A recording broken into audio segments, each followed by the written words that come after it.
অনেক গরম, যাই এখানে বসে একটু চিপসগুলো বিক্রি করি। সকাল থেকে এখন পর্যন্ত একটা চিপস বিক্রি করতে পারলাম না রে। আল্লাহ, এতগুলো টাকা! আশেপাশে তো কাউকে দেখতেছে না। ওই তো দুইটা আঙ্কেল দাঁড়ায় আছে, ওদের কাছে এই টাকাগুলো নিয়ে যাই। আঙ্কেল, আমার এখানে না কে জানি এতগুলো টাকা রেখে গেছে, আপনারা একটু দেখেন না এই টাকাগুলো কার। কি বলিস, এতগুলো টাকা? আর কোথায় রেখে গেছে? জানেন আঙ্কেল, কে জানে আমার চিপসের ঝুড়িতে এতগুলো টাকা রেখে গেছে। আচ্ছা শোন, এই টাকাগুলোর কথা আর কেউ জানে না তো? না আঙ্কেল, আমি এখন পর্যন্ত কাউকে শোনাই নাই, শুধু আপনার কাছেই নিয়ে আসছি। আচ্ছা ঠিক আছে, শোন, এই টাকার বিষয়ে আর কাউকে বলিস না। এই টাকার বিষয়ে জানাজানি হইলে সবাই এই টাকা দাবি করব, তখন আমি কাকে ছাইড়া কাকে দিব। আচ্ছা ঠিক আছে আঙ্কেল, আমি এই টাকার কথা কাউকে বলবো না। আপনার এই টাকাগুলো যার টাকা তাকেই ফিরিয়ে দিয়েন। আচ্ছা তুই তাহলে যা চিপস বিক্রি কর, আর আমি যার টাকা তাকে ফিরিয়ে দিয়ে এসতেছি। আর একটা কথা শোন, এই টাকার বিষয়ে জানি কেউ জানি না জানে, ঠিক আছে? আচ্ছা ঠিক আছে আঙ্কেল, এই টাকার ব্যাপারে কেউই জানবে না। এই মামুনি দাঁড়াও। জি আঙ্কেল, আপনি আবার কে? আচ্ছা, আমি কে সেটা তোমাকে পরে বলতেছি। তুমি যে ওই লোকগুলোকে টাকা দিয়ে আসলা, ওই লোকগুলো কি টাকা আসল মালিককে খুঁজে বের করে দিবে? এটা তুমি কিভাবে বিশ্বাস করলা? আচ্ছা আঙ্কেল, আপনি তো ঠিকই বলছেন, আমি তো আপনার মতো কখনো ভাইবে দেখিনি। আচ্ছা চলেন। আঙ্কেল, আমার টাকাগুলো কই? টাকা? কিসের টাকা? আর তুই কে? কিসের টাকা মানে? আমি তো একটু আগে আপনাকে 2 বান্ডেল টাকা দিয়ে গেলাম। আরে আলামিন ভাই, কি বলে? ওরে তো কখনো দেখিই নেই, আর টাকা দাবি করতেছে। কিসের টাকা? আরে ভাই, ও কি বললো মানে? আর আপনি বললেন ওকে দেখেন নাই। আমি তো একটু আগেই দেখলাম আপনি ওর কাছ থেকে 2 বান্ডিল টাকা নিলেন। আপনি জানেন এই টাকাগুলো কার? এই টাকাগুলো আমার, আমি ওকে দিছিলাম। আরে টাকাগুলো আপনার মানে? এতগুলো টাকা ওকে দিয়ে আবার নিতে আসেন, বাটপারি করেন?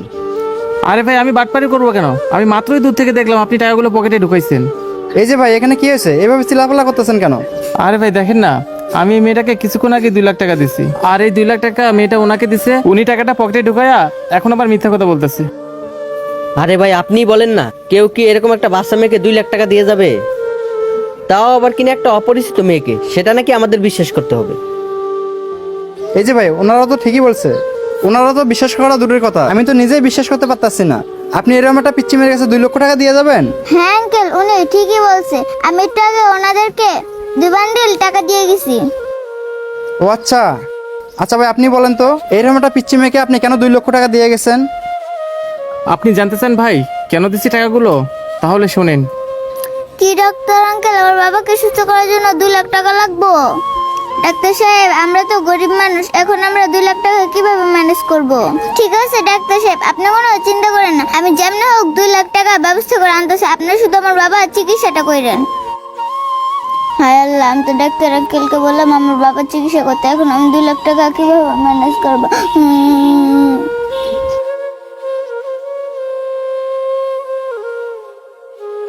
না, আমার কিছু একটা করতেই হবে, যেভাবে হোক মেয়েটাকে সাহায্য করতেই হবে।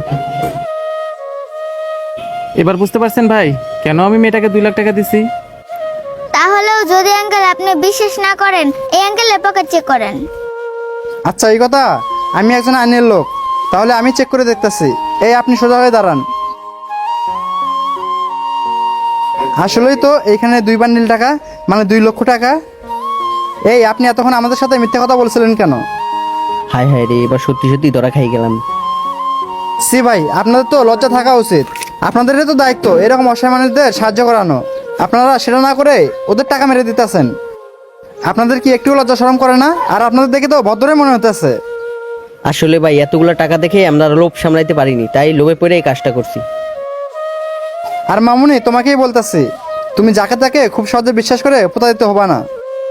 আর ভাই আপনাকে বলতেছি, আপনি টাকাগুলো এভাবে না দিয়েও তো সরাসরি দিতে পারতেন।